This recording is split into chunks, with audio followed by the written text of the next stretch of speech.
Hello, this is Mackenzie from the Race, Ethnicity, and Diversity class um, taught by Quincy Daniels. This is Chapter 5, Critical Questions on page 141, and it's on ethnicity and religion. The first question is, when do you see ethnicity becoming more apparent? When does it appear to occur only in response to other people's advancing their own ethnicity? For the first question, I see ethnicity becoming more apparent when people are talking about politics and food and religion that is ingrained in their heritage or their native land or what's happening at their native land.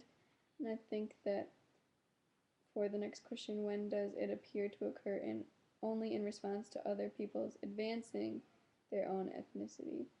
I think that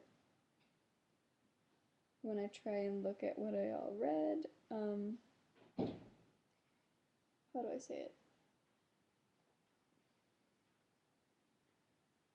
People will care what's going on when their ethnic background and their traditions within their ethnicity are changing or advancing, because when you think about advancement, you think about alteration. And when, for example, the Zulu tribe in Africa, I think it was, they were a tribe that migrated a lot and pissed a lot of people off, especially the Europeans, so they just went out and killed them. That tribe was at some point, actually no, they never advanced. And an example of when one would advance is when technically an advancement in American societal terms would be when they start wearing a more Americanized clothing or fashion or Americanized religion or politics. I think that people are going to care, because if I were an Indian, well, I am an Indian, if I was seeing, well, I have seen when Indians are forgetting about their ethnic background, it's extremely painful because we are a beautiful, coexisting ethnicity that remembers the only thing that's truly known metaphysically in the world, which is the earth. And I think that when we forget about it, become more Americanized, it's very sad, and we should always try and remember the history of our background, which I never really understood completely until the White Privilege Conference, which everyone should go to the White Privilege Conference. That's my little promo for that. I think that these situations can be positive and also counterproductive. They can be positive in the way that people should be able to think about their own native heritage, and it's good to remember and care about those things, but I also think it can be counterproductive or destructive when other people infringe their beliefs on others, which just creates problems such as the trifold of religions in the city in, I think it's Saudi Arabia, somewhere by Yemen, Saudi Arabia, I think Egypt, when the three main religions are Jewish, Christianity, and Islam, and that's kind of a big problem, as well as in near Jerusalem. Jerusalem is a holy city to three religions, and no one can ever agree on who is going to be the main person in control, who's going to upkeep the land, who's going to be deciding what land gets separated from what. I mean, you can't really do that because people are never going to be happy, because three people want the entire thing and they're never going to come up with a solution with the way our society runs today and how it has, according to history. We'll probably never, ever be able to decide on it. I think that's one way that it can be destructive and counterproductive, because there's been war going on for 60 years between Palestine, for Palestine, from, I think, Islamic people and Jewish people, because it was Jewish people that was their homeland, but Islam moved in after the Jews got driven out. And that's a big problem also.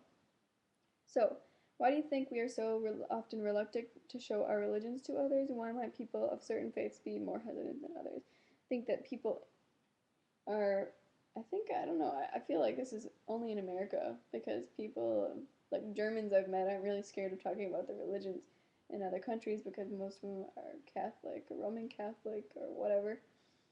But in America, people are always so scared of talking about their religions because there's a high amount of baggage that comes with them. When I was in elementary school, people were like, well, what are you? What are you? And I'm like, I don't know, Lutheran, when I don't even really know what the word means. I'm only Lutheran because my mom and dad told me I was Lutheran, even though they weren't even Lutheran. Well, I think my mom is, but my dad's not really Lutheran. I don't know. But I feel like it's like a fad. It's something that people, when you don't know what it is, when you're like a child, you are just doing it because your parents do it, or because your guardians are doing it. I think it's incredibly important that we are teaching our kids to use our own brains and determine what life means to each person, because it could be completely different, and that's the way it's going to coexist, is when people create an appreciation for the ways and people choose to live, excluding obvious psychological problems such as chemical imbalances, but that's a whole different topic. I think that people that aren't Christian are often more hesitant to explaining their religion, because often Christian people will try and invite them to be to convert them. Like, I would go to church one day a year to make my grandparents happy, and the pastor would totally alienate me and pray for me in front of everyone to get me to be Christian or try and save me from the devil. I think he was scared. I wasn't. And number 3, how does religion reflect conservative or liberal positions on social issues? Consider services for the homeless, need for the child care, acceptance or rejection of gay men and lesbians, and a woman's right to terminate a pregnancy versus fetus's right to survive. I think that religion reflects, I don't know if I think it does reflect. I think that religion either, no, I don't know. I think most religions don't agree with